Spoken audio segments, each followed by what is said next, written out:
بسا اوقات آپ دیکھیں کہ شوہر گھر نہیں آتے، شوہر بہت بہت ظلم کرتے ہیں ہمارے معاشرے کے اندر.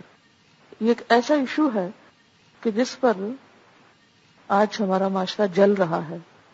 گھر گھر میں پریشانی ہے. ایک بنیادی وجہ یہ بھی ہے کہ شوہر مثلاً بے روزگار ہوتے ہیں تو وہ بھی گھر والوں کے حقوق ادا نہیں کرتے. بے روزگاری بھی اس کی وجہ ہے، کرپشن بھی اس کی وجہ ہے.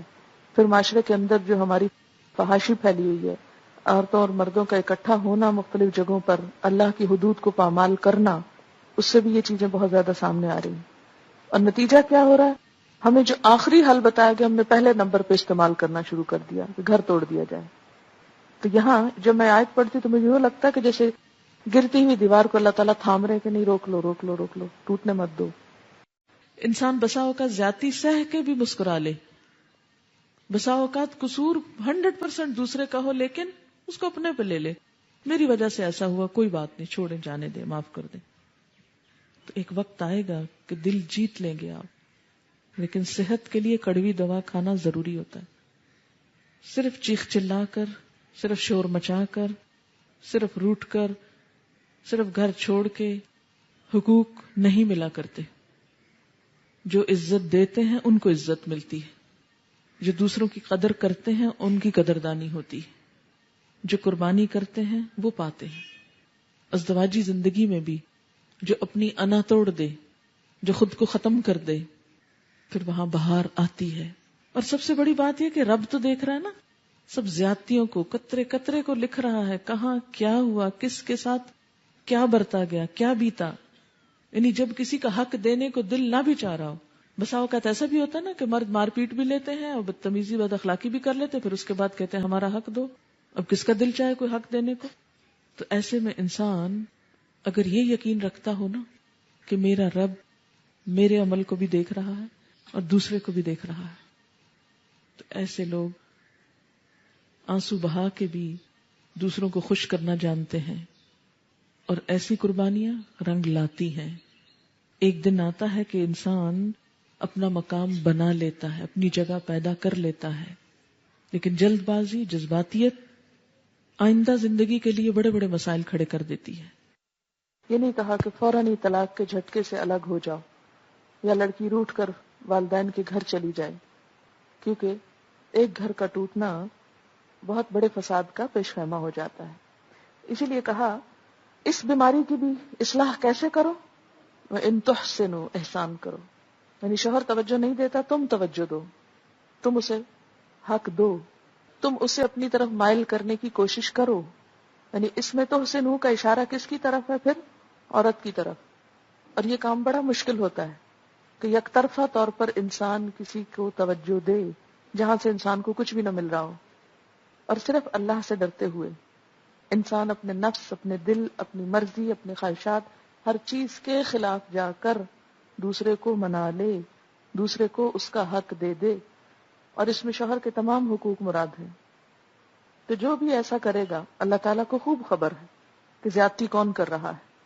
فلا جناح علیہما ان یصلحا بینہما والصلح خیر واحضرت الانفس الشح، کہ نفسوں کے اندر خود غرضی ہے، انسان خود غرض چیز ہے، ہر ایک صرف اپنا فائدہ سوچتا ہے. عورت کی طرف سے تنگ دلی کیا ہے کہ وہ شوہر کے تو حقوق پورے نہ کرے لیکن شوہر سے ڈیمانڈ کرے کہ اس کے سارے حقوق وہ پورے کرتا رہے.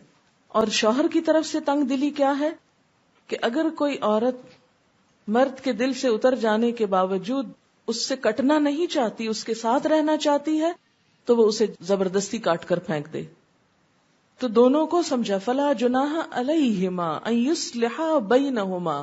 تو یصلحا بینہما کس طرح ہو سکتا ہے کہ عورت اپنے کچھ حقوق سے دستبردار ہو جائے اور شوہر اس عورت کی ذمہ داری قبول کیے رہے جس کی طرف سے اس کو کوئی فائدہ بظاہر نہیں پہنچ رہا. اچھا، بسا اوقات شوہر اس لیے بھی بے رخی کر سکتے ہیں کہ انہیں بیوی سے شکایت ہے کہ بیوی یہ نہیں کرتی، بیوی وہ نہیں کرتی، اچھا لباس نہیں پہنتی، یا وہ اس کا حق پوری طرح خوشی سے نہیں دیتی، یا کوئی ایسی شکایات ہوتی ہیں. شوہر کو بھی ہو سکتی ہیں کیونکہ جب گھر آتا ہے وہ موڈ آف کر کے بیٹھ جاتی، بات کرتی ہے تو بد اخلاقی سے کرتی، جو پیچھے آ گیا واللاتی تخافون نشوزہن. تو وہاں کیا کہا کہ فَعِظُوهُنَّ، انہیں سمجھاؤ.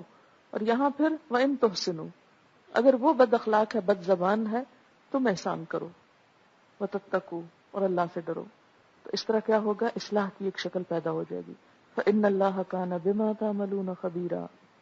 اور اگر شوہر کے اعراض کی وجہ کیا ہے؟ دوسری بیوی، فرمایا وَلَن تَسْتَطِيعُوا أَن تَعْدِلُوا بَيْنَ النِّسَاء. عورتوں کو بھی بتایا جا رہا ہے کہ یہ ممکن نہیں کہ سب کے درمیان پوری طرح عدل کیا جا سکے. عدل ممکن نہیں. کیوں؟ اس لیے کہ مادی چیزوں میں تو عدل ہو سکتا ہے، لیکن جذبات کے معاملے میں عدل ہو نہیں سکتا. آپ کسی شخص کو جبرن چاہ نہیں سکتے، یا جس کو چاہتے ہیں جبرن اپنے دل سے نکال نہیں سکتے، جبکہ وہ معاملہ گھر کے اندر ہو. ایک غیر شخص ہے، کہیں دور پار ہے، تو اس کو تو انسان اگنور کر سکتا ہے، بھلا سکتا ہے. لیکن ایک شخص جو آپ کے گھر کے اندر ہے، تو اس کے ساتھ تو یہ آپ نہیں کر سکتے. تو پھر فرمایا کہ کیا کرو؟ وَلَوْ حَرَصْتُمْ، اگرچہ تم چاہو بھی تو نہیں کر سکتے. اللہ تعالیٰ چونکہ انسان کا پیدا کرنے والا، انسان کی نفسیات کو خوب سمجھتا ہے. تو پھر کیا کرو؟ فَلَا تَمِيلُوا كُلَّ الْمَيْلِ، پوری طرح ایک طرف مت جھک جاؤ. یعنی اپنے رویے سے ایک بیوی کی طرف مائل مت ہو جاؤ. میل کا مطلب کیا؟ پیچھے آپ پڑھ چکے نا، مڑ جانا، جھک جانا. یعنی ساری توجہ ایک ہی طرف نہ کر لو. فَتَذَرُوهَا كَالْمُعَلَّقَةِ، کہ دوسری بیچاری بالکل لٹکتی ہی رہ جائے. لٹکتی ہوئی سے تشبیہ کیوں دی گئی؟ کہ وہ لوگوں کی نظر میں شوہر والی ہے، اور شوہر کے سامنے اس کی کوئی حیثیت نہیں، کہ اس کا کوئی ٹھکانہ نہیں. پھر فرمایا وَإِن تُصْلِحُوا وَتَتَّقُوا، پھر حل کیا ہے؟ تُصْلِحُوا وَتَتَّقُوا. پہلے کہا تُحْسِنُوا وَتَتَّقُوا، دوسری دفعہ فرمایا تُصْلِحُوا وَتَتَّقُوا. وہ تقوی دونوں جگہ آ رہا ہے. فَإِنَّ اللَّهَ كَانَ غَفُورًا رَحِيمًا، تو اللہ تعالیٰ بھی بخشنے والا مہربان ہے. کہ اسے حق دو. جو مادی چیزیں ہیں بظاہر جہاں جہاں دے سکتے ہو وہ دو.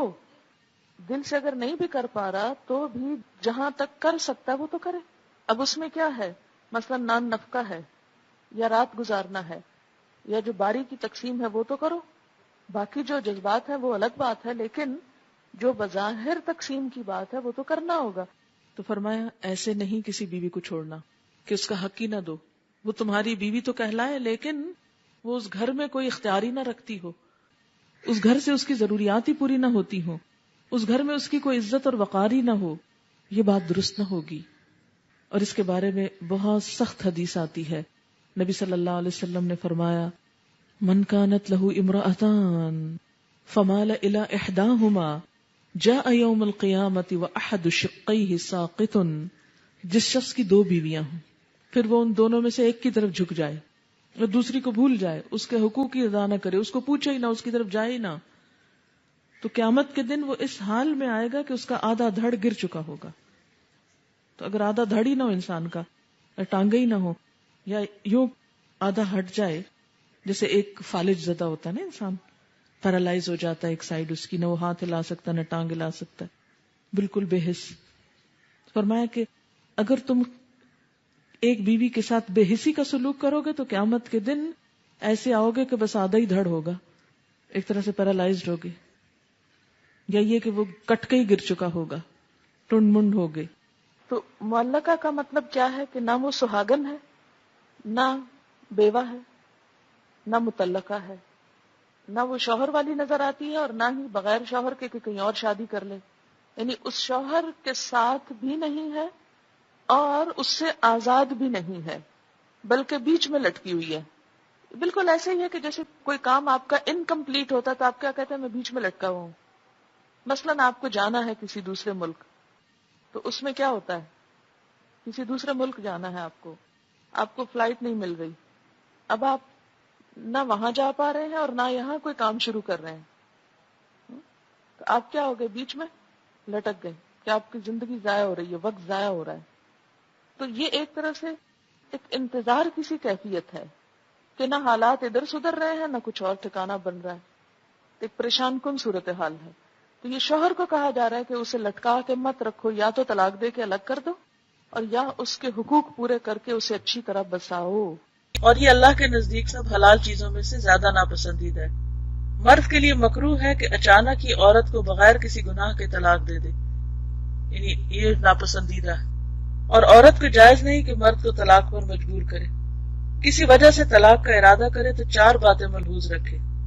پہلی یہ کہ اس طہر میں طلاق دے جس میں مجامت نہ کی ہو تاکہ اس کی عدت لمبی نہ ہو، کیونکہ اگر وہ پریگننٹ ہو گئی تو عدت 3 مہینے کی بجائے 9 مہینے ہوگی، تو اس میں عورت کے لیے پھر مشقت ہے.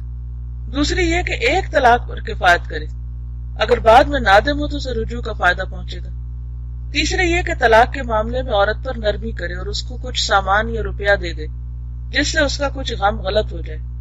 یعنی انسانوں کے مقابلے میں مال تو کچھ نہیں، لیکن اگر کسی وجہ سے انسانوں کا نباہ نہ ہو تو اللہ تعالیٰ نے ایک راستہ رکھا ہے. اس صورت میں بھی مرد پر ذمہ داری ہے کہ وہ عورت کے ساتھ احسان کرے. ایک تو یہ کہ اس سے وہ مہر نہیں واپس لے سکتا، تحفے وغیرہ جو ہیں وہ نہیں واپس لے سکتا جو اس نے دیے ہوں، بلکہ کیا ہے کہ مزید کچھ تحفہ دے، کہ اس کے راز کو ظاہر نہ کرے. کون؟ یعنی مرد، یعنی بیوی کے راز کو ظاہر نہ کرے. کوئی اس میں عیب ہے یا کوئی غلطی ہے یا خامی ہے تو اس کا اشتہار نہ دے.